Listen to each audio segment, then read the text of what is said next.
मानो देश भर की राजनीति में एक भूचाल सा आ गया। जी हाँ, आज खुद मुख्यमंत्री केजरीवाल ने कहा कि मैं दिल्ली के मुख्यमंत्री का पद छोड़ रहा हूँ। वो बोले कि 2 दिन के अंदर अंदर इस्तीफा दूंगा और यहाँ तक कि उन्होंने ये भी कहा कि मनीष सिसोदिया भी अब मुख्यमंत्री पद नहीं लेंगे, बल्कि पार्टी विधायक नया मुख्यमंत्री चुनेंगे। उनका ये कहना है कि नवंबर में ही करवाएं दिल्ली का चुनाव। इस्तीफे का ऐलान कर केंद्र सरकार पर भी गरजे सीएम केजरीवाल। आम आदमी पार्टी संयोजक ने चुनाव आयोग से अपील करते हुए कहा कि नवंबर में दिल्ली का चुनाव करवाएं। तिहाड़ जेल से जमानत पर बाहर आने के बाद अब अरविंद केजरीवाल बोले कि दिल्ली की जनता का फैसला आने तक मैं मुख्यमंत्री की कुर्सी पर नहीं बैठूंगा। उन्होंने कहा कि आज से ठीक 2 दिन बाद मैं इस्तीफा देने जा रहा हूं और मैं तब तक भी मुख्यमंत्री की कुर्सी पर नहीं बैठूंगा जब तक कि जनता अपना फैसला नहीं सुना देती कि केजरीवाल ईमानदार है। आज मंच से समर्थकों के सामने खुद अरविंद केजरीवाल की तरफ से ये बड़ा ऐलान किया गया। 2 दिन बाद इस्तीफा देने की घोषणा की है। ऐसे में एक सबसे बड़ा सवाल तो ये कि अब दिल्ली का अगला सीएम कौन होगा। केजरीवाल ने पार्टी का अगला मूव भी बताया है। मतलब ये कि अब दिल्ली की बागडोर आखिर कौन संभालेगा, क्योंकि केजरीवाल तो इस्तीफा देने जा रहे हैं और उन्होंने ये भी क्लियर कर दिया कि जो पहले उप मुख्यमंत्री डिप्टी सीएम थे मनीष सिसोदिया, वो भी सीएम नहीं बनने वाले हैं। मतलब वापस वोटों की ही तरह विधायक दिल्ली में नए सीएम का चुनाव करेंगे। हालांकि इधर भारतीय जनता पार्टी बीजेपी ने इसे एक स्टंट बताया, पब्लिसिटी स्टंट है ये तो। वहीं अरविंद केजरीवाल ने ये साफ कर दिया कि उनकी जगह आम आदमी पार्टी का ही कोई व्यक्ति मुख्यमंत्री बनेगा। इधर बीजेपी का कहना है कि केजरीवाल को जमानत तो जरूर मिली है, लेकिन ना तो वो कुर्सी पर बैठ सकते हैं और ना ही फाइलों पर साइन कर सकते हैं। ऐसे में उनके पास इस्तीफा देने के अलावा और कोई चारा नहीं था। वहीं आम आदमी पार्टी के सांसद राघव चड्ढा ने कहा कि अरविंद केजरीवाल साबित करेंगे कि वो बेगुनाह है। चुनाव तक उप मुख्यमंत्री रहे मनीष सिसोदिया भी कोई मुख्यमंत्री पद ग्रहण नहीं करेंगे। अरविंद केजरीवाल ने कहा कि महाराष्ट्र और झारखंड के साथ दिल्ली के भी चुनाव करवाए जाएं। इधर बीजेपी का कहना कि अपनी पत्नी को मुख्यमंत्री बनाना चाहते हैं केजरीवाल। तो अरविंद केजरीवाल ने कहा कि मैं दिल्ली और देश की जनता से पूछना चाहता हूं कि क्या केजरीवाल ईमानदार है या नहीं। वो बोले कि आज से ठीक 2 दिन बाद मैं सीएम की कुर्सी से इस्तीफा देने जा रहा हूं और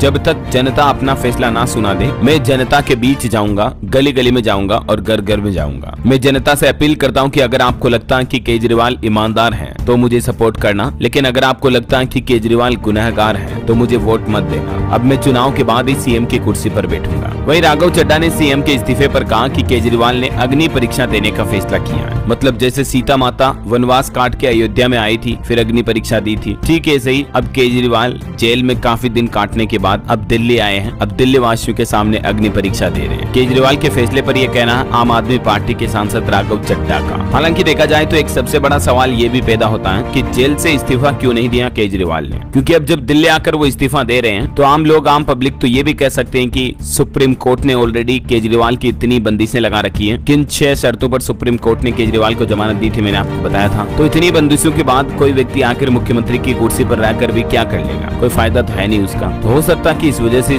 दिल्ली सीएम ने मतलब इस्तीफा दिया हो। तो जनता के इस सवाल का जवाब देते हुए भी उन्होंने कारण बताया और केजरीवाल बोलते हैं कि मुझे जेल क्यों भेजा इन्होंने। बेसिकली उन्होंने बीजेपी पर आरोप लगाते हुए ये बातें कही। तो दिल्ली के सीएम केजरीवाल कहते हैं कि मुझे जेल क्यों भेजा गया। ऐसा नहीं कि केजरीवाल ने भ्रष्टाचार किया, बल्कि इनका मकसद था आम आदमी पार्टी को तोड़ना, केजरीवाल को तोड़ना। इनका फॉर्मूला है कि पार्टी तोड़ दो, विधायक तोड़ दो, ईडी छापेमारी कर दो। इनको लग रहा था कि केजरीवाल को जेल में डालकर पार्टी तोड़ देंगे, लेकिन सीएम ने कहा कि मैंने इस्तीफा इसलिए नहीं दिया क्योंकि मैं देश के जनतंत्र को बचाना चाहता हूँ। अगर मैं इस्तीफा दे देता तो ये एक एक करके सबको जेल में डाल देते हैं, क्योंकि इन्होंने सिद्धारमैया, ममता दीदी, पिनराई विजयन सबके खिलाफ केस कर रखा है। मैं देश के तमाम मुख्यमंत्रियों से ये कहना चाहूंगा कि अगर मुख्यमंत्री रहते हुए आप पर ये केस वगैरह कर सकते हैं, तब अपने पद से इस्तीफा मत देना। आज इनके हर षड्यंत्र से मुकाबला करने की ताकत आम आदमी पार्टी में है, क्योंकि हम ईमानदार हैं। ये कुछ बातें कही दिल्ली सीएम ने आज पब्लिक को, जनता को संबोधित करते हुए। वैसे आपकी क्या राय है दोस्तों, जेल से बाहर आकर इस्तीफा देना केजरीवाल के लिए एक सही डिसीजन था या जेल में रहकर